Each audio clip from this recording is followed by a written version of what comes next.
Originally released in November of 1968, Bob Dylan's All Along the Watchtower is rightfully regarded as one of the greatest songs of all time. He originally recorded the track a year previously for his album John Wesley Harding. The song was born out of an unlucky incident for Bob Dylan. He had been in a serious motorcycle accident and had to spend a year and a half recovering. With little to do other than recover, he focused primarily on his songwriting and raising his newborn son. In recording the track, he would return to the same studio in Tennessee where he had previously recorded Blonde on Blonde.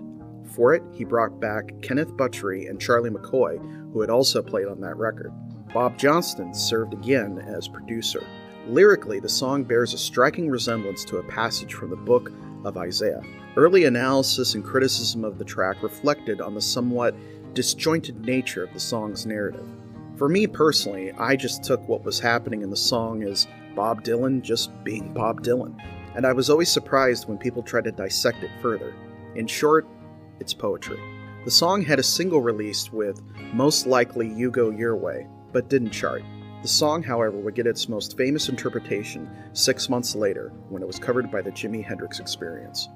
Hendrix was a huge fan of Dylan, and during the recording of his album Electric Ladyland, he brought in some of Bob's music for the band to attempt to cover. The track is unique in that it features Dave Mason on guitar and Brian Jones of the Rolling Stones on percussion. Noel Redding left the sessions, so bass would be handled by Jimi himself. The track was produced and mixed by Eddie Kramer. Hendrix, however, didn't like this first mix and continued to alter and overdub it right up until its release. He was seeking an unattainable perfection. When it finally was released in September of 1968, it was an absolute smash hit, and for many was the first time they ever heard the song. Dylan spoke of this version saying, "I like Jimi Hendrix's record of this, and ever since he died, I've been doing it that way.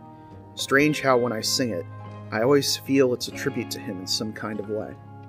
Bob may have written this track, but it was truly Hendrix who perfected it, taking it well beyond the realms of any reality of its initial creation.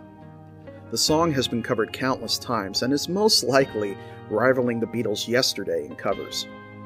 The Hendrix version is the first in the hearts of many, but two notable ones for me are Prince's and Richie Havens. The Prince take and the whole performance at the Super Bowl is incredibly soulful and powerful. You combine that with the rain and the energy of that particular performance, and it just hits you right in the soul.